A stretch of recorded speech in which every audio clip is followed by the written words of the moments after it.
और हमें आज पता लगा कि भारत के पास 862 टन गोल्ड है। भारत की जो डीजीपी ग्रोथ है वो 8.2% बढ़ गई है। अगर आप लोग सीरियस हों और मजाक ना चल रहा हो और आप लोग अगर अखंड भारत का सोचें, तो अगर ये सब कुछ हो गया और पाकिस्तान और भारत एक हो गए तो ये सारा का सारा माल हमारा होगा। देखिए, आप समझे ना, भारत ज्ञान की धरती है और भारत को सोने की चिड़िया या wealthiest country in the world, आज ये हमको थर्ड वर्ल्ड कंट्री कहते हैं। मेरा ना खून जो है वो खौल करके फिर ठंडा हो जाता है इस बात को सुन करके कि आज कई मैंने स्कॉलर्स को देखा है, वो भी कहते हैं इंडिया एक थर्ड वर्ल्ड कंट्री। इससे बड़ी बेवकूफी कुछ नहीं हो सकती कि आप इंडिया को थर्ड वर्ल्ड कंट्री कहें। जो कंट्री ने दुनिया को ज्ञान दिया, विश्व को ज्ञान दिया, आयुर्वेद हो, गणित हो, अर्थशास्त्र हो, योग हो, मेटलर्जी हो, आर्किटेक्चर हो, उस कंट्री को अगर कोई थर्ड वर्ल्ड कहे तो बड़े दुख की बात है। आपने कहा कि हमारे यहाँ 862 टन सोना है। आपको पता है भारत का हर एक आदमी हीरा और हर एक महिला पन्ना है। भारत का हर एक बच्चा सोना और भारत का हर वो बच्चा जो पैदा होने वाला है वो चांदी है। सो हम लोग खुद एक अपने आप में खजाना है। हमारे खजाने ये कोई मैटर नहीं है, मटेरियल्स और ये रेयर अर्थ और सेमी रेयर अर्थ और सेमी कंडक्टर और ये तो ठीक है, ये चलते रहेंगे। लेकिन जब तक भारत के लोग अपनी जमीन से प्यार करते रहेंगे, वो सोना अपने आप बना लेंगे उसको। वो क्योंकि ये लोग सोना है, यहाँ का ज्ञान सोना है, यहाँ की सोच सोनी है, यहाँ का जो समझिए मिट्टी वो सोना है, मिट्टी का जर्रा जर्रा सोना है। तो सर वो जो असल सोना रखा हुआ है वो हमें दे दीजिए सर, आप लोग बाकी का सोना रख लीजिए। आपको सिर्फ एक चीज देंगे हम लोग और वो है, क्या कहते हैं उसको, बाबा जी का ठुल्लू। और कुछ नहीं देंगे। आप लोगों ने इतना नुकसान किया है इस देश का, ओफो, इतना नुकसान किया। जब से आप बने हैं, लड़ाई झगड़ा, मार पीट, टेररिज्म, झूठ, मक्कारी, क्या क्या नहीं किया। क्या कोई ऐसा संबंध किया कि आपको हम रिटर्न गिफ्ट में दे देते? मेरी बात मानिए, देखिए भारत ने मालदीव को की सहायता की, भारत ने अभी हमारे अफगानी भाई बहनों के लिए इतना ज्यादा मेडिसिन भेजी है, वहां पे जो अभी परेशानियां आई थी उसको देते हुए हमने वहां पे अपने भाइयों बहनों के लिए अन्न भेजा है। हम हर जगह भेजते हैं। आपको तो हम ऐसे ही सोने से लाद देते हैं, आपको दुनिया के सामने भीख मांगने की जरूरत नहीं होती आपको। आप खाली हमें अपना, चलिए अलग होना था, आप अलग हो गए थे, कौन सी बड़ी बात है। दुनिया के कई देश हैं जो टूटे हैं, लेकिन आप क्या कोई अखंड भारत की बात करें तो आप लोग उसको न्यूक्लियर बम से मारने लगते हो, जबकि जर्मनी एक ऐसा देश था जो टूटा, ईस्ट जर्मनी और वेस्ट जर्मनी बना। हालांकि ये बात अलग है कि जहां जहां ये वाली थॉट प्रोसेस गई है, आपकी जो थॉट प्रोसेस जिसके कारण आप अलग हुए, वो फिर यूनाइटी वहां नहीं हो पाती, जिसका सबसे क्लासिकल एग्जांपल है साउथ सुडान और ईस्ट और नॉर्थ सुडान। वहां भी इसी वजह से लेकर के जी क्रिश्चियनों और मुसलमानों में डिवीजन हो गया और वो कंट्रीज टूट गई। तो आप लोग तो हमारे अपने हो भाई, हमने कब आपको अपना नहीं माना? कब हमने फखर भाई को कहा कि हमारे नहीं है? भाई आप पाकिस्तानी कहते हैं कि अगर ये पठान है तो हमारे नहीं हो सकते, इनको सिर्फ मुसलमान बनना पड़ेगा। हम तो कह रहे हैं ये मुसलमान भी है तो हमारे हैं, पठान भी है तो हमारे हैं। हम कह रहे हैं ये सिर्फ और सिर्फ इस भारतीय विरासत का जो है, चूंकि ये इसको एक्नॉलेज करते हैं तो ये हमारे कैसे नहीं है? हमारी हर एक सोना इनका, हमारा हर एक दुख इनका, हमारा बिल्कुल।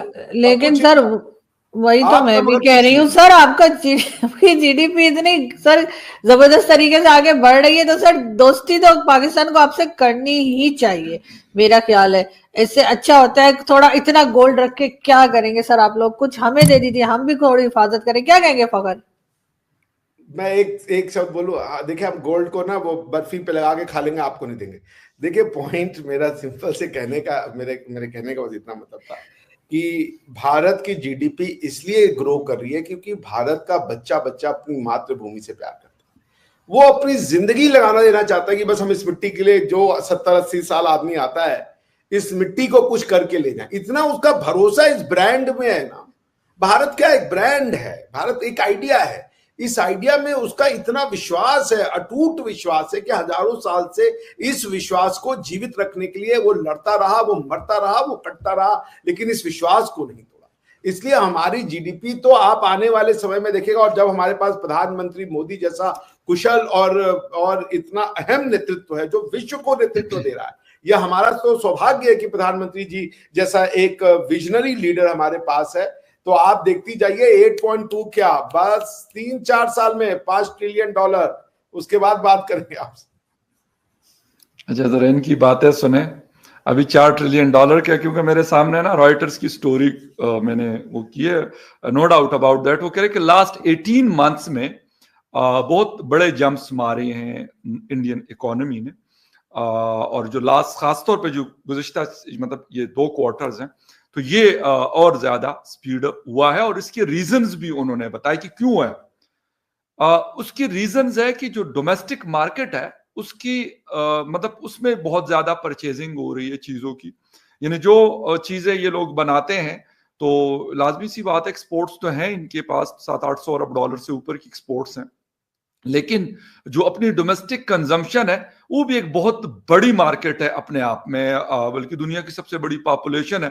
तो जो भी चीज बनती है तो लाजमी बात है कि अगर वहां पे परचेजिंग पावर लोगों के पास बेहतर हो रही है, लोगों के जिसे कहते हैं कि अगर पॉवर्टी से लोग ऊपर की तरफ आ रहे हैं, तो लाजमी सी बात है वो फिर अगर गाड़ी बनती है वो भी खरीदेंगे, बाइक बनता है वो भी खरीदेंगे, वो अगर कोई क्लॉथ्स वगैरह है, शूज है, मतलब मैं एग्जांपल दे रहा हूं, तो वो फिर उसको परचेज करेंगे। और जो लार्ज स्केल इंडस्ट्री है उनकी ग्रोथ है 9.2%। मेरे ख्याल में बहुत, नो डाउट अबाउट दैट, कि बहुत हाईएस्ट लेवल है ये, इसमें शक नहीं है। बाकी हम लाइटर नोट पे गपशप करते हैं वो अलग बात है, लेकिन अगर सीरियस नोट पे देखा जाए तो मेरे ख्याल में बहुत बड़ी अचीवमेंट है ये इंडिया के लिए। बावजूद इसके कि इस दौरान अगर हम देखें तो 2-3 बड़े इवेंट्स भी हुए। पाकिस्तान इंडिया की जंग हुई, वो भी एक बहुत अहम मौका था, वो भी है। फिर इसके साथ अमेरिका ने जो टैरिफ लगाया 50% का, वो भी है। और इसके साथ अगर उनका ग्रोथ ये हुआ है तो मेरे ख्याल में बाकी बातें अपनी जगह, हम चीजों को क्रिटिसाइज भी करते हैं, लेकिन उसका ये मतलब कतन नहीं होता कि कहते हैं ना आप जी दुश्मन मुल्क तो दुश्मन देश, ऐसा नहीं है। क्रिटिसिज्म का मतलब कतन ये नहीं होता कि हम कोई इंडिया की किसी चीज को करते हैं। हम पाकिस्तान पे भी, एज ए पाकिस्तानी जर्नलिस्ट में पाकिस्तान पे भी बहुत क्रिटिसिज्म करता हूँ, शायद इंडिया में इतना नहीं करता, लेकिन उसका मतलब ये कतन नहीं होता कि उनकी अच्छी चीजों को हम हाईलाइट ना करें, अच्छी चीजों को हम अच्छा ना कहें, बिल्कुल कहते हैं। और ये मैंने कहा, मैं कह रहा हूँ कि फास्टेस्ट ग्रोथ है, और मतलब जो बड़ी इंडस्ट्री है उसका ग्रोथ इससे भी तेज है। तो मेरे ख्याल में एक बजाते खुद एक बड़ी चीज है। डॉक्टर साहब ने मेटल्स की बात की। मेटल्स के हवाले से इस वक्त क्योंकि अमेरिका और चाइना की एक रेस लगी हुई है, तो फिर उसमें इंडिया कैसे पीछे रह सकता है? बिल्कुल भी नहीं। नरेंद्र मोदी साहब उस प्रोजेक्ट के ऊपर काम कर रहे हैं, और तकरीबन 70 बिलियन इंडियन रुपीस का जो प्रोजेक्ट है उसके ऊपर वो काम कर रहे हैं। और वो इसीलिए कर रहे हैं कि उनको इंपॉर्टेंस पता है कि रेयर अर्थ मिनरल्स जो है वो उसकी क्या अहमियत है आजकल, क्योंकि हम ईवी पे शिफ्ट हो रहे हैं, इलेक्ट्रिक व्हीकल्स की तरफ हम जा रहे हैं, पूरी दुनिया जा रही है तकरीबन। उसकी जो लिथियम बैटरीज होती हैं या बाकी चीजें हैं उसकी तरफ है, सेमीकंडक्टर्स हैं और बहुत सारी चिप्स हैं। ये चीजें वो है कि जिसकी वजह से अगर हम देखते हैं चाइना है, अमेरिका है, वेस्टर्न वर्ल्ड है, या फिर हम ताइवान का बहुत नाम सुनते हैं, तो एक बहुत बड़ा रोल है उनकी इकोनॉमी को बूस्ट करने में। तो लाजमी सी बात है कि वो ये भी साथ साथ करें कि यार हमने इंडस्ट्रियल बेस को तो हमने स्ट्रॉन्ग किया, लेकिन इसके लिए जो बाकी इंग्रेडिएंट्स चाहिए उसको भी हमने बढ़ाना है। लाजमी सी बात है कि 9.2 के हिसाब से ग्रो कर रही है उनकी इंडस्ट्री, तो उसके लिए उस हिसाब से रॉ मटेरियल या बाकी चीजें भी रिक्वायरमेंट्स उसकी है, उसके लिए लेटेस्ट टेक्नोलॉजीज रिक्वायरमेंट है, उसके लिए स्किल्ड लोग रिक्वायरमेंट है। तो इन चीजों के साथ भी वो काम, लाजमी सी बात है, मैंने आपको 1-2 एग्जांपल दे दी कि चल रहा है। अच्छा, एक छोटी सी चीज जो बिल्कुल सब चीजों से अलग थलग है, मैं पढ़ रहा था, मुझे बड़ी हैरानी हुई, शायद डॉक्टर साहब उस पर फिर कमेंट कर लेंगे, कि नेपाल ने अपना 100 रुपए का नोट छापा है, और वो छपवाते हैं नोट चाइना से। मतलब मुझे नहीं पता था, ये पहली दफा मैं सुना, क्योंकि जो करेंसी जो जिस मुल्क की होती है, तो मैंने तो यही सुना, हम तो पाकिस्तान में कराची में बहुत बड़ा प्रिंटिंग प्रेस देखते हैं, इस्लामाबाद में भी है, गालिबन लाहौर में भी है, कराची वाला सबसे बड़ा है जहाँ पे पैसे वैसे छपते हैं, और इंडिया में हो सकते हैं 2-3 वहां पे 4 भी हो। लेकिन कहते हैं कि उसके अंदर जो उन्होंने मैप दिया हुआ है उस पर इंडिया ने बड़ा सख्त इतराज किया हुआ है कि जो इंडिया के 3 इलाके हैं उसको उस मैप के अंदर दिखाया गया कि वो नेपाल का, ऐसा ये नहीं लाजमी बात है अगर उनके नोट के ऊपर वो छपा है तो वो मेरे ख्याल में एक कंट्रोवर्सी है, तो ये भी साथ चीज थी। लेकिन मैंने कहा कि टॉपिक से हटकर चीज थी, लेकिन क्योंकि मेरे सामने आ रही थी, मैं यार एक तरफ ग्रोथ तो हो रहा है, दूसरी तरफ जो है नेपाल 100 रुपए के नोट के ऊपर जो है वो लगवा रहा है। लाजमी सी बात है वो डिजाइन तो अप्रूव होके गया होगा चीन के पास, चीन वाले ने तो वो टका टक प्रिंटिंग की है।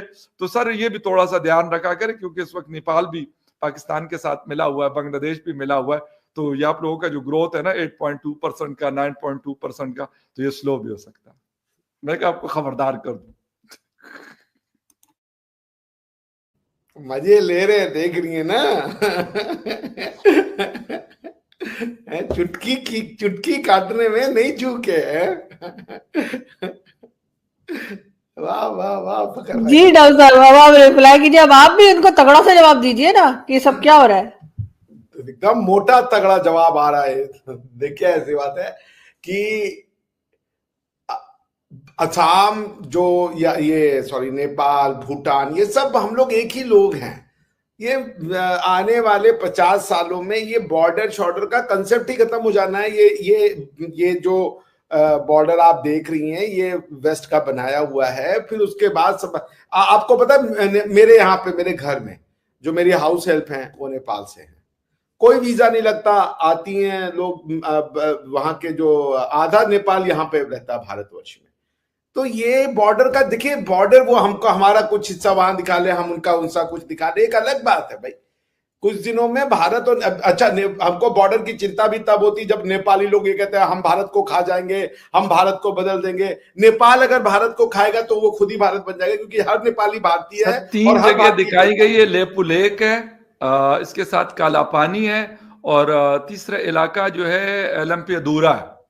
3 एरिया, ये सारे उत्तराखंड के इलाके हैं, आसपास के इलाके हैं।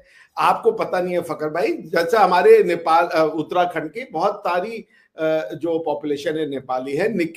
सिक्किम में बहुत सारे नेपाली रहते हैं। हर भारतीय नेपाली है और हर नेपाली भारतीय है। नमस्कार दोस्तों, एक और वीडियो में आपका स्वागत है। आपको ये जानकर खुशी होगी कि भारत का गोल्ड रिजर्व बढ़कर 862 टन हो चुका है, और वैसे भी जीडीपी में भी भारत 8.2 की ग्रोथ से आगे बढ़ रहा है। ये एक बहुत बड़ी खुशखबरी है और बहुत बड़ा एक उपलब्धि बोल सकते हैं भारत के लिए, जो भारत को 3rd लार्जेस्ट इकोनॉमी बनने में मदद करेगा, जो कि अमेरिका, चाइना और भारत तीसरे नंबर पे होगा। तो पाकिस्तानी इसके लिए बहुत ज़्यादा जले हुए हैं और जेलसी भी हो रखे हैं उन लोगों को, क्योंकि सोच रहे हैं कि हम लोग एक ही साथ थे, अब अलग हो गए तो अब हमारा क्या होगा। हम लोग तो IMF के पास लोन लेते ही रहते हैं और हमारे तो रिज़र्व में पैसा ही नहीं है। पर भारत तो इतना आगे बढ़ चुका है कि वो हमसे 50 साल आगे पहुंच चुका है, और भारत इतनी जल्दी तरक्की कर चुका है कि पाकिस्तान ऐसा सपनों में भी नहीं सोच सकता। तो देखते रहते हैं और भारत क्या क्या उपलब्धि हासिल करता है, और पाकिस्तान का जला हुआ मुंह देखने को मिलेगा। आपकी क्या राय है कमेंट बॉक्स में ज़रूर बताइएगा। चैनल को लाइक, शेयर और सब्सक्राइब कीजिए, और चैनल के साथ जुड़े रहिए, देखते रहिए पाक मीडिया डिबेट।